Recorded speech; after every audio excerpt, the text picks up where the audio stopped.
আসসালামু আলাইকুম জুনিয়র বৃত্তি পরীক্ষার্থী 2025 হাজির হয়েছি তোমাদের বিজ্ঞান ও বাংলাদেশ ও বিশ্ব পরিচয় সাবজেক্টের 90+ মার্কস পাওয়ার সাজেশন নিয়ে।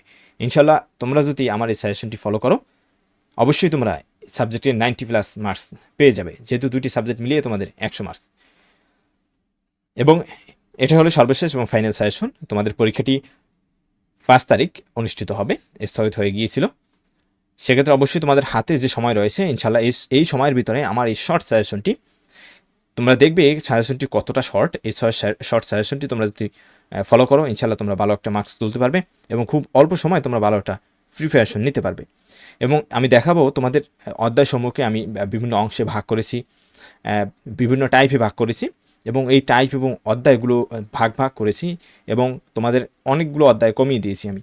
এবং এই সাজেশনটি তোমরা যদি ফলো করে দেখবে খুব অল্প সময়, খুব শর্ট সময় তোমরা ভালো একটা প্রিপারেশন নিতে পারছো। এখনও তোমাদের হাতে 2 বা 3টি দিন সময় রয়েছে। এর আগে আমি একটা সাজেশন দিয়েছিলাম, অনেকে সাজেশনটা আসলে অনেকের কাছে বড় মনে হয়েছে, তাই আমি তোমাদের সুবিধার্থে এই সাজেশনটি আরও শর্ট করে দিয়েছি। ইতিমধ্যে আমরা বাংলাদেশ বিশ্ব পরিচয় শর্ট সাজেশন আপলোড করেছি। এরপরও আমি এখানে তোমাদের 90 আপ মার্কস পাওয়ার জন্য আমি সেটা আবারও আলোচনা করব। শুরুতেই দেখিয়ে দিচ্ছি তোমাদের দুটি সাবজেক্টের 50-50 করে 100 মার্কসের পরীক্ষা হবে। সেক্ষেত্রে আমি যে কোনো একটি থেকে মানবন্টনটা দেখিয়ে দিচ্ছি। দুটি মানবন্টন সেম। তোমাদের বহু নির্বাচনী প্রশ্ন থাকবে 10টি, অর্থাৎ প্রত্যেকটা আলাদা আলাদাভাবে 10 থাকবে, 10টি এমসিকিউ থাকবে আর কি। সংক্ষিপ্ত প্রশ্ন থাকবে 5টি, সৃজনশীল থাকবে 3টি, পূর্ণমান 50, অর্থাৎ তোমাদের বিজ্ঞানের 50 এবং বাংলাদেশ ও বিশ্ব পরিচয় 50 মার্কস এবং একই মানবন্টন। তোমাদের সিলেবাস ও পাঠ্যসূচি তোমাদের বিজ্ঞান বইকে আমি 3টি অংশে ভাগ করেছি। তোমরা অনেকেই হয়তো অবাক হয়ে যাবে বা অনেকেই জানো অথবা অনেকেই জানো না। তোমাদের বিজ্ঞান বইয়ে কিন্তু 3টি অংশ রয়েছে বা 3টি পার্ট রয়েছে। সেগুলো হলো জীববিজ্ঞান পার্ট, রসায়ন পার্ট এবং পদার্থ পার্ট। এই 3টি পার্টে কিন্তু বিভক্ত। তাহলে তোমাদের সুবিধার জন্য এবং পরীক্ষায় একেবারে 100% কমন ফালানোর জন্য আমি কিন্তু তোমাদের এই বইটাকে 3টি অংশে ভাগ করেছি এবং তোমাদের এইখানে যেভাবে পড়তে হবে পড়াশোনাকে আমি বা তোমাদের কীভাবে পড়বে সেটাও আমি কিন্তু এখানে বিভিন্নভাবে এখানে উল্লেখ করে দিয়েছি। তোমাদের বিজ্ঞান বইয়ে মোট 14টি অংশ রয়েছে বা 14টি অধ্যায় রয়েছে আর কি। তোমাদের মোট 14টি অধ্যায় রয়েছে। তার ভিতরে এখানে 60টি দেখতে পাচ্ছ তোমরা।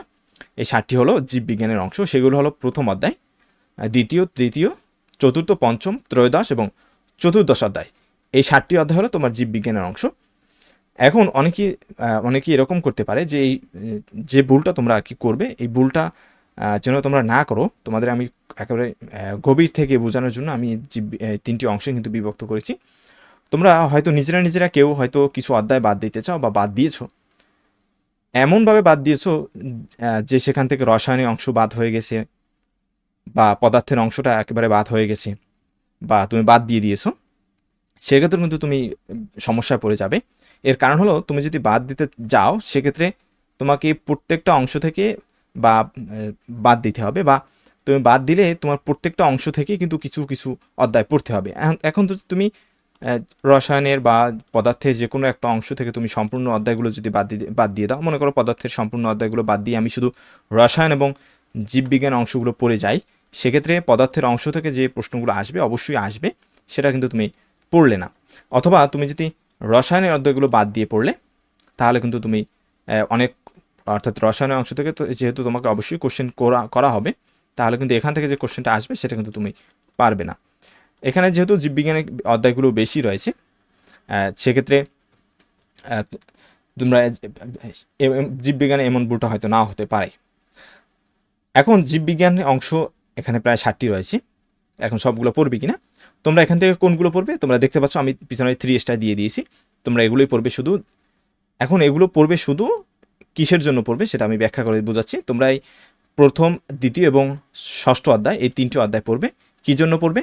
সৃজনশীল, এমসিকিউ এবং এসকিউর জন্য।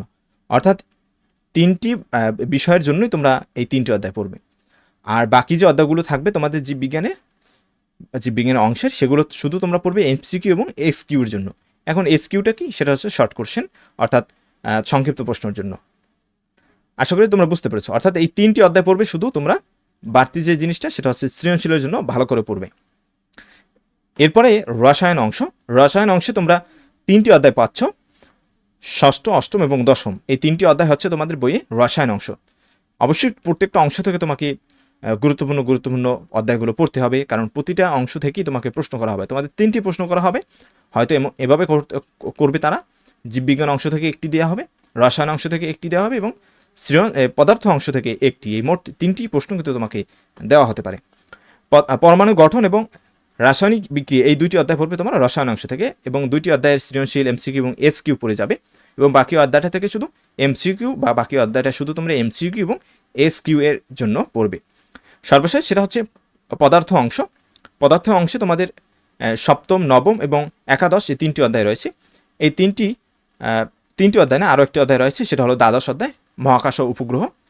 এই 4টি অধ্যায় থেকে তোমরা এখানে 3টি অধ্যায় পড়বে, সপ্তম, নবম ও একাদশ অধ্যায়, এবং এই 3টি অধ্যায় সৃজনশীল এমসিকিউ এবং এসকিউ এই পার্টগুলো পড়ে যাবে। এবং বাকি যে অধ্যায়টি থাকবে মহাকাশ ও উপগ্রহ, এই অধ্যায়টি তোমরা শুধু এমসিকিউ এবং এসকিউ এর জন্য পড়বে। এখন তোমরা এই যে সৃজনশীল এমসিকিউ এবং এসকিউ, এগুলো কিভাবে পড়বে, কোথা থেকে পড়বে, সেগুলো সম্পূর্ণ আমি দিয়ে দিচ্ছি। কি পড়তে হবে তোমার, অর্থাৎ প্রতিটি অধ্যায় থেকে সৃজনশীল এমসিকিউ এবং এসকিউ এর জন্য কি পড়বে, কি টপিকস পড়বে তুমি, সেগুলো আমি দিয়ে দিচ্ছি। অর্থাৎ তোমার এখানে যেগুলো 3 দেওয়া রয়েছে, যে অধ্যায়গুলো তুমি পড়বে, সেই সকল অধ্যায়ই কেবল দেওয়া হয়েছে। যেমন জীববিজ্ঞানের প্রথম অধ্যায় তোমাদের আমি পড়তে বলেছি, সেটা হলো শ্রেণীবিন্যাসের, প্রাণী জগতের শ্রেণীবিন্যাস। এবং এই অধ্যায় থেকে তোমরা যে জ্ঞানমূলকগুলো পড়বে সেগুলো দেখতে পাচ্ছ। শ্রেণীবিন্যাস কাকে বলে, দ্বিপদ নামকরণ কাকে বলে, সিলেন্ডার কাকে বলে, শ্রেণীবিন্যাসের জনককে, মানুষের বৈজ্ঞানিক নাম কি, এরপরে কোন পর্বে প্রাণীরা স্পঞ্জ নামে পরিচিত। এই সকল প্রশ্ন পড়বে তোমরা প্রথম অধ্যায় ক অংশের জন্য। এবং অনুদমনমূলক অর্থাৎ খ অংশের জন্য তোমরা যেগুলো পড়বে, নাম্বার 1 রয়েছে কুমির সাপ টিকটিকিকে কেন সরীসৃপ বলা হয়। নাম্বার 2 প্রাণী জগতের সর্ববৃহৎ পর্বের বাসস্থান ব্যাখ্যা করো। নাম্বার 3 ব্যাঙকে উভচর বলা হয় কেন। নাম্বার 4 চিংড়িকে মাছ বলা হয় না কেন, ব্যাখ্যা করো। নাম্বার 5 তিমিকে স্তন্যপায়ী প্রাণী বলা হয় কেন। নাম্বার 6 করডাটা পর্বের সদস্যকে মেরুদণ্ডী বলা হয় কেন। নাম্বার 7 মানবদেহে নটোকর্ডের অবস্থান ব্যাখ্যা করো। এরপরে সংক্ষিপ্ত পড়বে তোমরা এই অধ্যায় থেকে, সেটা হলো নাম্বার 1 প্রজাতি বলতে কি বোঝায়। নাম্বার 2 দ্বিপদ নামকরণ কি ব্যাখ্যা করো। 3 নম্বরে রয়েছে স্পঞ্জ কি বুঝিয়ে লেখো। নাম্বার 4 সিলেন্টেরন বলতে কি বোঝায়। নাম্বার 5 সিলম ও হিমোসিসের মধ্যে 2টি পার্থক্য লেখো। নাম্বার 6 কেঁচোকে অ্যানিলিডা পর্বের প্রাণী বলা হয় কেন। নাম্বার 7 মানুষকে করডাটা পর্বের প্রাণী বলা হয় কেন। নাম্বার 8 সকল মেরুদণ্ডী প্রাণী করডাটা পর্বের হলেও সকল করডাটা পর্বের প্রাণী মেরুদণ্ডী প্রাণী নয়, ব্যাখ্যা করো। তোমরা এই অধ্যায়টি থেকে ঘ এবং ঘয়ের জন্য, অর্থাৎ প্রয়োগ ও উচ্চতর দক্ষতামূলক প্রশ্নের জন্য যে সকল টপিকসগুলো তোমরা ভালো করে পড়বে, সেগুলো হলো নাম্বার 1 নিডারিয়া পর্বের প্রাণীর বৈশিষ্ট্য উদাহরণ সহ। এখানে একটা বিষয় উল্লেখ করা রয়েছে, প্রত্যেকটা এখানে উদাহরণ সহ রয়েছে, তোমরা উদাহরণগুলো পড়বে। উদাহরণগুলো খুবই ইম্পর্টেন্ট, এর কারণ হচ্ছে তোমার পরীক্ষায় কিন্তু উদাহরণ থেকে বিভিন্ন প্রাণী উল্লেখ করা থাকবে বা চিত্র দেওয়া থাকবে, সেখান থেকে তোমাকে চিনে বুঝে এরপরে কিন্তু তোমার সৃজনশীল প্রশ্নে অ্যান্সার করতে হবে, বা এই নিডারিয়া পর্বের একটি উদাহরণ তোমাকে দিয়ে দেওয়া হবে এবং সেখান থেকে চিহ্নিত করতে হবে যে এটা আসলে নিডারিয়া পর্ব, অথবা নেমাটোডার একটি উদাহরণ দিয়ে তোমাকে চিহ্নিত করতে হবে এটা একটা এটা নেমাটোডা পর্বের প্রাণী। আসলে তোমাকে সরাসরি বলে দিবে না, অধিকাংশ প্রশ্নই তোমাকে চিহ্নিত করতে হবে। নাম্বার 3 অ্যানিলিডা পর্বের প্রাণীর বৈশিষ্ট্য। নাম্বার 4 আর্থ্রোপোডা পর্বের প্রাণীর বৈশিষ্ট্য উদাহরণ সহ। নাম্বার 5 কর্ডাটা পর্বের ভার্টিব্রেটা পর্বের অস্ট্রিক্স শ্রেণীর বৈশিষ্ট্য উদাহরণ সহ, উভচর প্রাণীর বৈশিষ্ট্য উদাহরণ সহ, সরীসৃপ প্রাণীর বৈশিষ্ট্য উদাহরণ সহ, পক্ষীকুল প্রাণীর বা পক্ষীকুল শ্রেণীর বৈশিষ্ট্য উদাহরণ সহ, স্তন্যপায়ী শ্রেণীর বৈশিষ্ট্য উদাহরণ সহ। সবগুলো ইম্পর্টেন্ট এবং ইম্পর্টেন্টগুলোই দেওয়া হয়েছে, এর বাড়তি যেগুলো অর্থাৎ অতিরিক্ত কোনো কিছু আমি দেইনি। নাম্বার 6 একাইনোডার্মাটা পর্বের প্রাণীর বৈশিষ্ট্য উদাহরণ সহ। এরপরে 2 নম্বর অধ্যায় 2, যেটা তোমাদের জন্য আমি দিয়েছি, অর্থাৎ সেটা হলো জীবের বৃদ্ধি ও বংশগতি। ক অংশের জন্য বা জ্ঞানমূলক প্রশ্নের জন্য তোমরা যে প্রশ্নসমূহ পড়বে সেগুলো হলো নাম্বার 1 ক্যারিওকাইনেসিস কাকে বলে। নাম্বার 2 সাইটোকাইনেসিস কাকে বলে। নাম্বার 3 ইন্টারফেস কি। নাম্বার 4 ডিএনএ কি। নাম্বার 5 অপত্য ক্রোমোজোম কি। নাম্বার 6 স্পিন্ডন যন্ত্র কাকে বলে। নাম্বার 7 আরএনএ কি। নাম্বার 8 মানুষের প্রতিটি দেহকোষে কয়টি ক্রোমোজোম রয়েছে। এরপরে অনুদমনমূলক প্রশ্ন, অর্থাৎ খ অংশের জন্য তোমরা যে সকল প্রশ্নসমূহ পড়বে সেগুলো হলো নাম্বার 1 ব্যাকটেরিয়া বা অ্যামিবার কোষ বিভাজনকে প্রত্যক্ষ কোষ বিভাজন বলা হয় কেন। নাম্বার 2 নিউক্লিয়াসের ক্রোমোজোমগুলো কখন সবচেয়ে খাটো ও মোটা দেখায়, ব্যাখ্যা করো। নাম্বার 3 রাফির চুল তার বাবার মতো হওয়ার কারণ ব্যাখ্যা করো। নাম্বার 4, মিতুর চোখের রং তার দাদির চোখের রঙের মতো কেন? নাম্বার 5, অ্যামিবা কোষ বিভাজনকে প্রত্যক্ষ কোষ বিভাজন বলা হয় কেন? নাম্বার 6, মিওসিসকে হ্রাসমূলক বিভাজন বলা হয় কেন? ব্যাখ্যা করো। নাম্বার 7, অ্যামাইটোসিস বলতে কি বোঝায়? ব্যাখ্যা করো। নাম্বার 8, জিন বলতে কি বোঝায়? এরপরে সংক্ষিপ্ত প্রশ্নসমূহ তোমরা যেগুলো পড়বে, নাম্বার 1, অ্যামাইটোসিস কোষ বিভাজন বলতে কি বোঝায়? নাম্বার 2, মিওসিস কোষ বিভাজন বলতে কি বোঝায়? নাম্বার 3, জীবের ক্ষেত্রে মাইটোসিস কোষ বিভাজন গুরুত্বপূর্ণ কেন? নাম্বার 4, অ্যামাইটোসিস ও মাইটোসিস কোষ বিভাজনের মধ্যে দুটি পার্থক্য লেখো। নাম্বার 5, বিষুবীয় অঞ্চল বলতে কি বোঝায়? নাম্বার 6, মাইটোসিস ও মিওসিস কোষ বিভাজনের মধ্যে দুটি পার্থক্য লেখো। নাম্বার 7, মেন্ডেলকে বংশগতির জনক বলা হয় কেন? নাম্বার 8, ডিএনএ ও আরএনএ এর মধ্যে দুটি পার্থক্য লেখো। নাম্বার 9, ব্যাপনের দুটি বৈশিষ্ট্য লেখো। নাম্বার 10, অভিস্রবণের দুটি বৈশিষ্ট্য লেখো। এরপরে প্রয়োগমূলক ও উচ্চতর দক্ষতামূলক অর্থাৎ গ এবং ঘ এর জন্য তোমরা যে সকল প্রশ্নসমূহ পড়বে, নাম্বার 1 রয়েছে যে সকল টপিকসগুলো পড়বে তোমরা, অর্থাৎ তোমরা এগুলো বইতে বা তোমরা বৃত্তির জন্য যে সকল বৃত্তি সহায়িকা বই কিনেছো অর্থাৎ গাইড কিনেছো, অথবা তোমরা যেগুলো গাইড এমনি নর্মালি যে গাইডগুলো কিনেছিলে সেখানে এই টপিকসগুলো তোমরা খুঁজলেই পেয়ে যাবে, সৃজনশীল প্রশ্নের ভিতরে এগুলো পেয়ে যাবে। অ্যামাইটোসিস কোষ বিভাজন, মাইটোসিস কোষ বিভাজন, মিওসিস কোষ বিভাজন, মেটাফেজ ধাপ বর্ণনা, প্রোমেটাফেজ ধাপ বর্ণনা, অ্যানাফেজ ধাপ বর্ণনা, টেলোফেজ ধাপ বর্ণনা, এগুলো সব সরাসরি বই পেয়ে যাবে। মিওসিস কোষ বিভাজন পদ্ধতির গুরুত্ব, মিওসিস কোষ বিভাজনের মাধ্যমে বংশগতি দ্বারা অব্যাহত থাকে, অথবা প্রতিটি প্রজাতির বৈশিষ্ট্য বংশ পরস্পরায় টিকে রাখতে মিওসিসের গুরুত্ব, এটা তোমরা সরাসরি গাইডে পেয়ে যাবে, এগুলো বইতে হয়তো এই প্রশ্নটা পাবে না তোমরা। 10 নম্বরে বংশগতি নির্ধারণে ক্রোমোজোমের গুরুত্ব, এটা তোমরা বইয়ে পাবে, তোমরা গাইডেও তোমরা পেয়ে যাবে। তারপরে অধ্যায় 13, এটাও আমাদের সাজেশনে দেওয়া হয়েছে, খাদ্য ও পুষ্টি। জ্ঞানমূলক প্রশ্নের জন্য তোমরা এগুলো পড়বে। রাফেজ কাকে বলে? 2 নম্বরে সুষম খাদ্য কাকে বলে? 3-এ পুষ্টি কাকে বলে? খাদ্য কাকে বলে? গলগণ্ড কি? রিকেটস রোগ কেন হয়? খনিজ লবণ কি? রক্ত স্বল্পতা বা অ্যানিমিয়া কি? এরপরে খাদ্য প্রাণ বা ভিটামিন কাকে বলে? অনুধাবনমূলক প্রশ্ন অর্থাৎ খ অংশের জন্য তোমরা পড়বে রাফেজ বলতে কি বোঝায়? সুষম খাবার কি কি শর্ত পালন করে? ডিমে আমিষের সহজ পাচ্যতার গুণক 1 বলতে কি বোঝায়? দুধকে সুষম খাদ্য বলা হয় কেন? 5, খিচুড়িকে কেন মিশ্র খাদ্য বলা হয়? চালকে কেন শর্করা জাতীয় খাদ্য বলা হয়? অত্যাবশ্যকীয় অ্যামাইনো অ্যাসিড বলতে কি বোঝায়?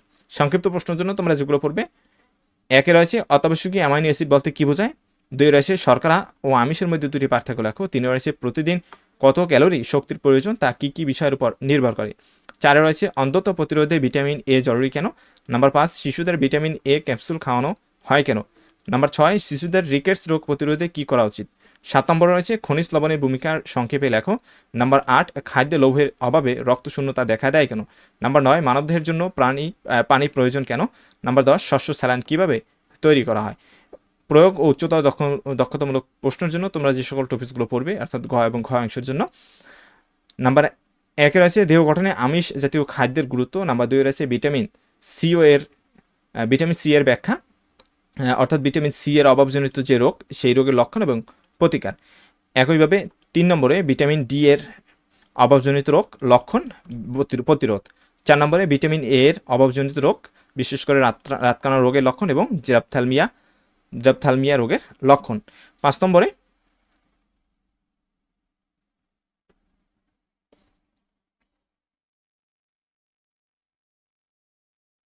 নাম্বার 5, আমিষ বা প্রোটিনের অভাবজনিত রোগ। নাম্বার 1-এ রয়েছে কোয়ারশিয়াকর রোগের লক্ষণ, এগুলো তোমরা মুখস্থ করবে। নাম্বার 2, মেরাস মাস রোগের লক্ষণ। নাম্বার 6, দৈনিক ক্যালোরি চাহিদার হিসাব। 7-এ রয়েছে দৈনিক শর্করার চাহিদার হিসাব। নাম্বার 8, আয়োডিনের অভাবজনিত রোগ, বিশেষ করে গলগণ্ড রোগ এর লক্ষণ এবং ক্রিটিনিজাম রোগের লক্ষণ। 9 নম্বরে রক্ত স্বল্পতা বা এনিমিয়া রোগের লক্ষণ, প্রতিকার। এরপরে রসায়নের অংশ। রসায়নে তোমাদের আমি 6ষ্ঠ অধ্যায় রেখেছি তোমাদের পড়ার জন্য বা তোমরা পড়বে। পরমাণু গঠন, এখান থেকে ক অংশের জন্য যেগুলো পড়বে, পরমাণু কাকে বলে, অ্যানায়ন কাকে বলে, আইসোটোপ কি, পারমাণবিক সংখ্যা কাকে বলে, ভর সংখ্যা কি, অ্যাটম শব্দের অর্থ কি, ক্যাটায়ন কাকে বলে, সবগুলো গুরুত্বপূর্ণ প্রশ্ন। অনুধাবনমূলক প্রশ্ন, ক্ষয়ের জন্য তোমরা পড়বে ম্যাগনেসিয়ামের পারমাণবিক সংখ্যা 12 ব্যাখ্যা করো। সোডিয়াম আয়নে কতটি ইলেকট্রন আছে ব্যাখ্যা করো। ক্যালসিয়াম সালফেট একটি তড়িৎ বিশ্লেষ্য পদার্থ ব্যাখ্যা করো। কার্বনের আইসোটোপ 3টি কেন? পরমাণু অবিভাজ্য নয় কেন ব্যাখ্যা করো। সংক্ষিপ্ত প্রশ্নের জন্য তোমরা যেগুলো পড়বে, নাম্বার 1, রাদারফোর্ডের মডেল সৌরজগতের মতো ব্যাখ্যা করো। নাম্বার 2, পরমাণুর গঠন ব্যাখ্যা করো। নাম্বার 3, আইসোটোপ তেজস্ক্রিয় হয় কেন? 4 নম্বরে, আইসোটোপ সমূহে রাসায়নিক ধর্ম একই কেন? 5 রয়েছে, কৃষিক্ষেত্রে আইসোটোপের দুটি ব্যবহার কেন লেখো। 6 নম্বরে, চিকিৎসা ক্ষেত্রে আইসোটোপ কিভাবে ব্যবহৃত হয়? প্রয়োগ ও উচ্চতর দক্ষতামূলক প্রশ্ন ঘ এবং ঘয়ের জন্য তোমরা যে সকল টপিক্সের উপরে জ্ঞান অর্জন করবে বা যেগুলো তোমরা অনুশীলন করবে, পারমাণবিক সংখ্যা নির্ণয়, তারপরে ভর সংখ্যার নির্ণয়, নিউটন সংখ্যার নির্ণয়, মৌলের ইলেকট্রন বিন্যাস ও ধর্ম, রাদারফোর্ডের পরমাণু মডেল, আইসোটোপের ব্যবহার, মৌলের যৌগ গঠন, আয়নিক যৌগ, সমযোজী যৌগ, মৌলের ইলেকট্রন বিন্যাস চিত্রের মাধ্যমে প্রকাশ। এরপরে রাসায়নিক বিক্রিয়া অর্থাৎ 8ম অধ্যায় থেকে তোমরা যেগুলো পড়বে, বিশেষ করে কয়ের জন্য, আয়ন কাকে বলে, যোজনী কাকে বলে, যৌগমূলক কাকে বলে, লবণ কাকে বলে, সংকেত কাকে বলে, সংযোজন বিক্রিয়া কি, প্রতিস্থাপন বিক্রিয়া কি, প্রশমন বিক্রিয়া কাকে বলে। খ অংশের জন্য জ্ঞানমূলক প্রশ্ন যেগুলো পড়বে, খাদ্যদ্রব্য সংরক্ষণে আইসোটোপ ব্যবহার করা হয় কেন? রান্নার জন্য গ্যাসের চুলা চালাতে হয় কেন? শুষ্ক কোষে ম্যাঙ্গানিজ ডাইঅক্সাইড ব্যবহার করা হয় কেন? কৃষিক্ষেত্রে আইসোটোপ ব্যবহার করা হয় কেন?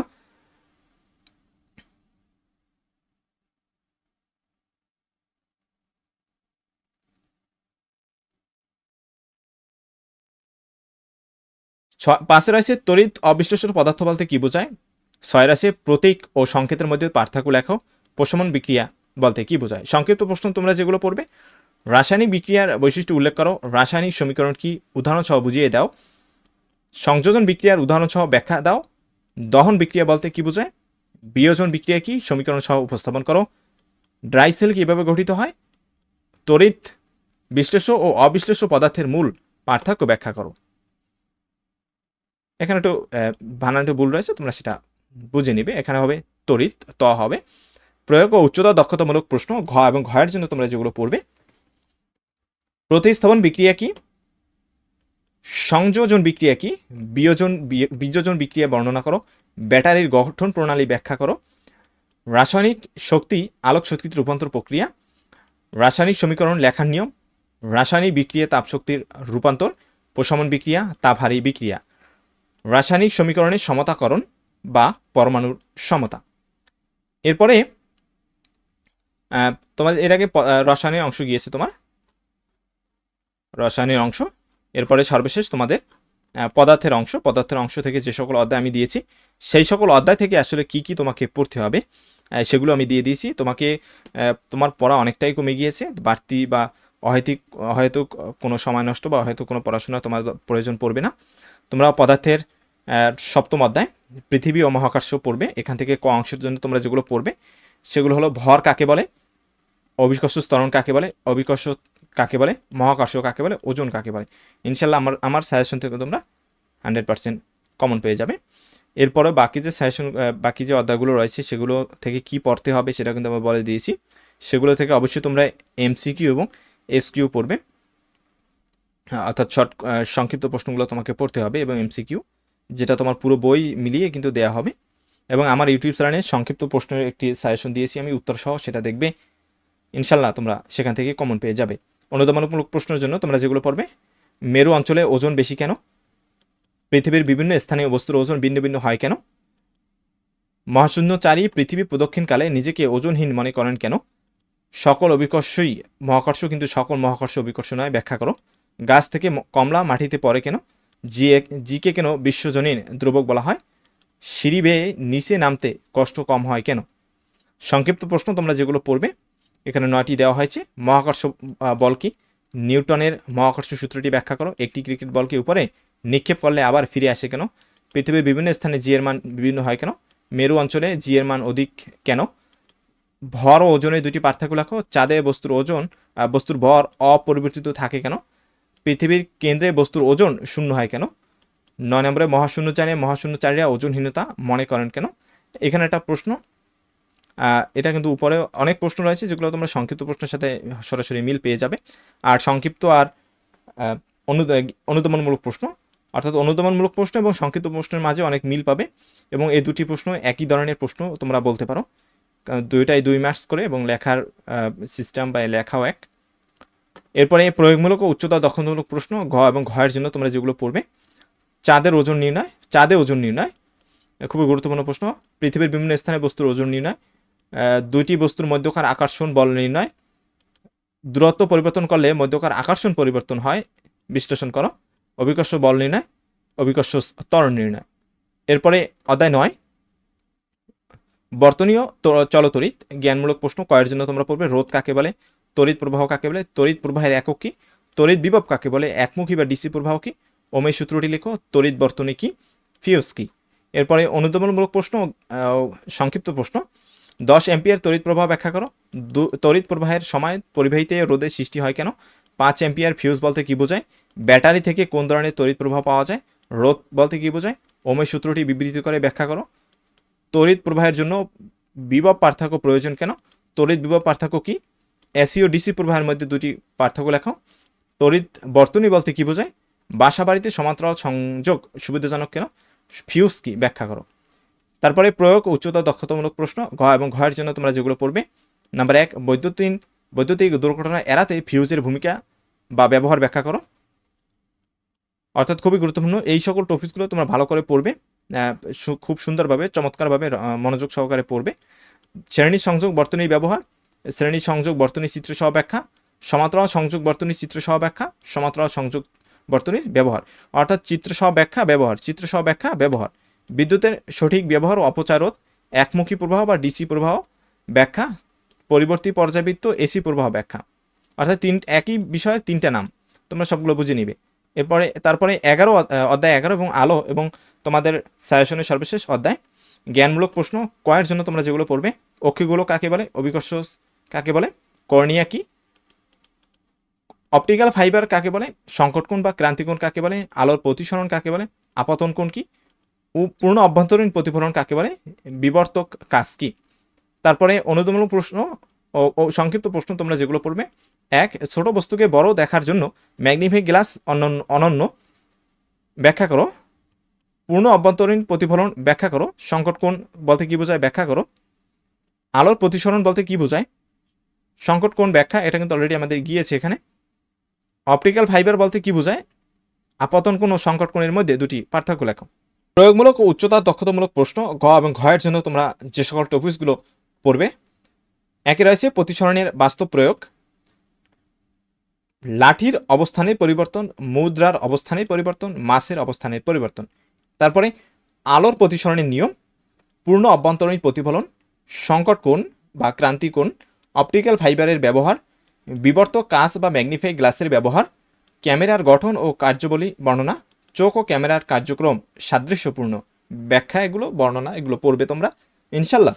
এখানে আমি যে সকল অধ্যায় দিয়েছি এবং যে সকল অধ্যায় থেকে যে সকল টপিকসগুলো তোমাদের পড়তে বলেছি, এগুলো পড়লে এই টাইপ থেকেই তোমাদের কিন্তু প্রশ্ন করা হয়, এই টাইপের বাইরে কোনো প্রশ্ন করা হবে না, কারণ এই টাইপের বাইরে অন্য কোনো প্রশ্ন তোমাদের বইয়ে নেই। আর তোমরা যে কোনো একটা অধ্যায়ের এই সকল টপিকসগুলো তোমরা সৃজনশীল প্রশ্ন থেকে খুঁজে দেখতে পারো, তোমরা সরাসরি মিল পাবে। এরপরে তোমাদের একটা বিষয় রয়েছে, সেটা হচ্ছে তোমাদের করণীয়। তোমরা সাজেশন তো পড়বে, এর পাশাপাশি তোমাদের আর কি কি করতে হবে, যেহেতু তোমাদের প্রত্যেকটা পরীক্ষায় গুরুত্বপূর্ণ পরীক্ষা। সাজেশনে যে টপিকসগুলো দেওয়া হয়েছে সেগুলো মূল বই বা যেগুলো বইতে পাবে বই থেকে পড়বে, আর যেগুলো বইয়ে পাবে না সেগুলো গাইড বা তোমাদের বৃত্তি সহায়িকা যে বই রয়েছে সেই বইতে কিন্তু তোমরা এগুলো পেয়ে যাবে। তোমরা অনেকেই প্রশ্ন করেছো, স্যার এগুলো কোথায় পাবো বা খুঁজে পাচ্ছি না। তোমরা এগুলো বইতে খুঁজবে, বইয়ে রয়েছে, এবং বাকি যেগুলো রয়েছে সেগুলো তোমাদের গাইড বা বৃত্তি সহায়িকা বইয়ে পেয়ে যাবে।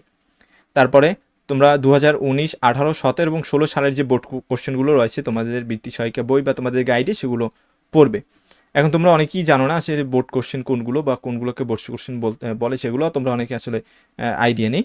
অর্থাৎ তোমাদের কিন্তু জেএসসি পরীক্ষা হয়েছিল 2019 সাল পর্যন্ত, সেই জেএসসি পরীক্ষার প্রশ্নগুলোকে আসলে বোর্ড কোশ্চেন বলা হবে, তোমরা সেগুলো পড়বে। তারপরে আমার দেওয়া অধ্যায়ভিত্তিক যে সংক্ষিপ্ত প্রশ্নসমূহ আমি দিয়েছি ইউটিউবে তোমরা পেয়ে যাবে পিডিএফ সহ, তোমরা সেগুলো পড়তে পারো। উত্তর সহ আমি দিয়েছি, তোমার খোঁজারও কোনো প্রয়োজন পড়বে না।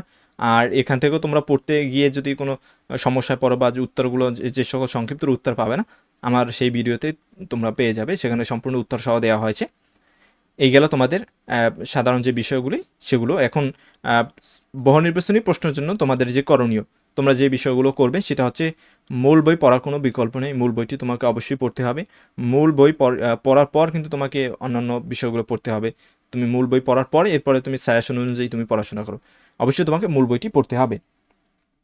এখন মূল বই পড়তে হবে তোমাকে, আমি যে সকল অধ্যায় কথা উল্লেখ করেছি সাজেশনের জন্য বা সৃজনশীলের জন্য যে সকল অধ্যায় উল্লেখ করেছি, সেই সকল অধ্যায়গুলো তুমি ভালোভাবে পড়ে বাকি যে অধ্যায়গুলো সেগুলো তুমি নর্মালি এমসিকিউর জন্য পড়লেই হবে। এখন যদি তুমি পুরো বইটাই যদি সেমভাবে পড়তে চাও বা সেমভাবে পড়ো, সেক্ষেত্রে কিন্তু তোমার অনেক সময় লস হবে বা সে থেকে তোমার কিন্তু ওই রকম কোনো কাজে আসবে না এমসিকিউ ছাড়া। তোমাকে সৃজনশীলের জন্য যে সকল অধ্যায়গুলো দেওয়া হয়েছে সেগুলো অবশ্যই তোমাকে বই থেকে একটু ভালো করে পড়তে হবে।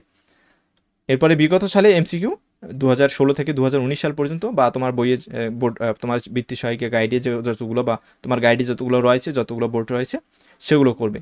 আর তোমার এই বোর্ড কোশ্চেনের পরপরই তোমরা বিভিন্ন স্কুলের কিন্তু বিভিন্ন সেরা স্কুলের বা টপ স্কুলের কিন্তু তোমরা এমসিকিউ পেয়ে যাবে। একইভাবে তোমরা সৃজনশীলের সাথেও কিন্তু সৃজনশীলের বোর্ড কোশ্চেনের পরও কিন্তু তোমরা স্কুলের কোশ্চেনগুলো পেয়ে যাবে। তোমরা সেখানে দেখবে বিভিন্ন স্কুলের নাম লেখা রয়েছে, তোমরা সেগুলো চাইলে পড়তে পারো।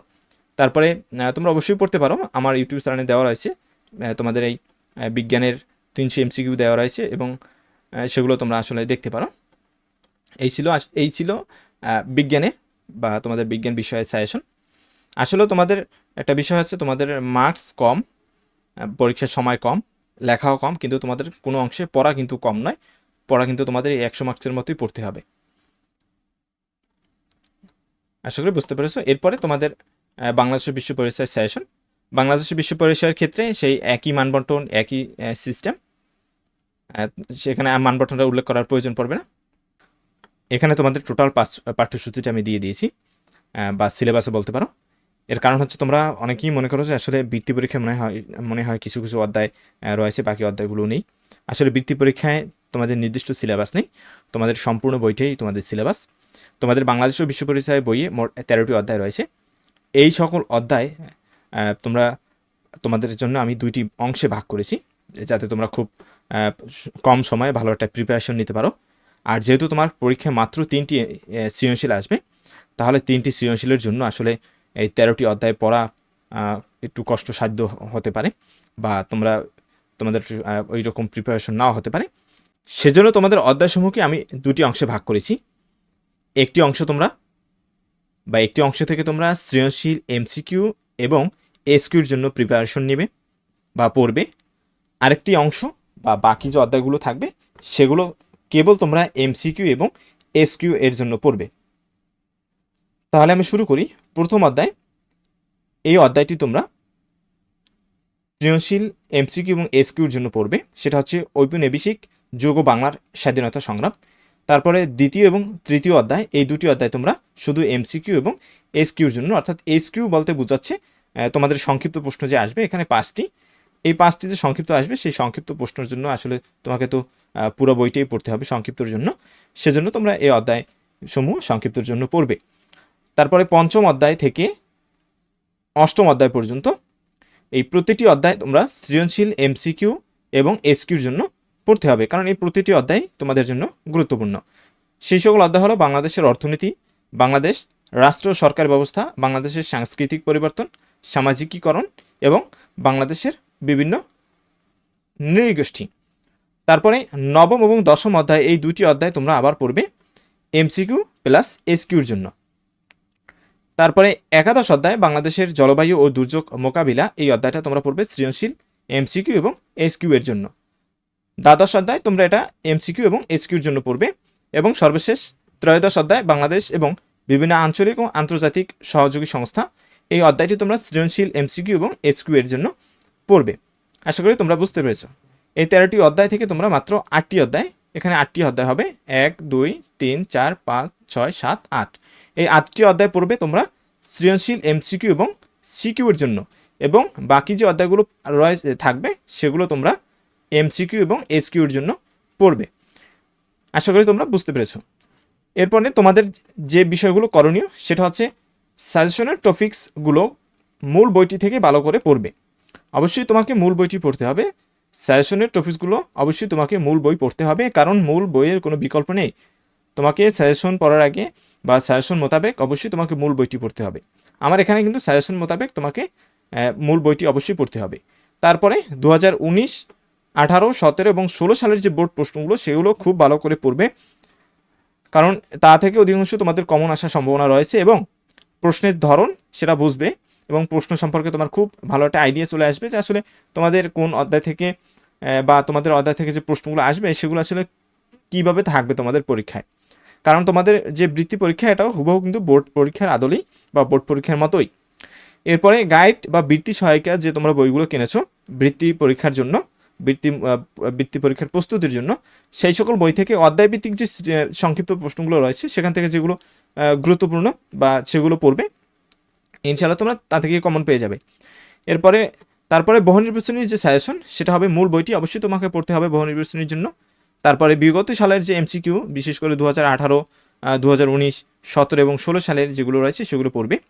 তারপরে সর্বশেষ সাপ্লিমেন্ট বা টেস্ট পেপার বা মডেল টেস্ট যদি তোমাদের থাকে বা তোমার যদি গাইড বই থাকে সেখান থেকে, বা তোমার বৃত্তি সহায়িকা বই যদি তুমি পাও সেখান থেকে স্কুলের যে প্রশ্নসমূহ রয়েছে টপ 10 স্কুলের বিভিন্ন ধরনের প্রশ্ন দেয়া থাকে তোমাদের বইয়ে খুঁজতেই পাবে।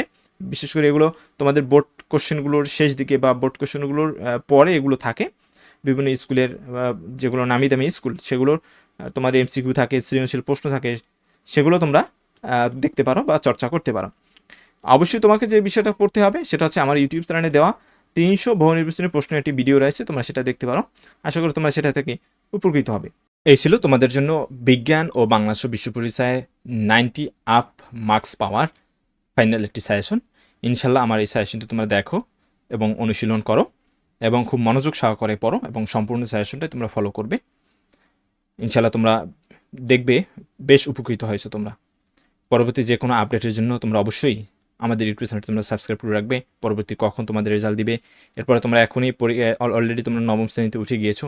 নবম শ্রেণীর বিভিন্ন সাবজেক্টের বিভিন্ন ডিপার্টমেন্টে তোমাদের তিনটি যে গ্রুপ রয়েছে, তিনটি গ্রুপের প্রত্যেকটি গ্রুপের সাজেশন এরপরে ক্লাস নিয়মিত দেওয়া হবে আমাদের এই ইউটিউব চ্যানেলে।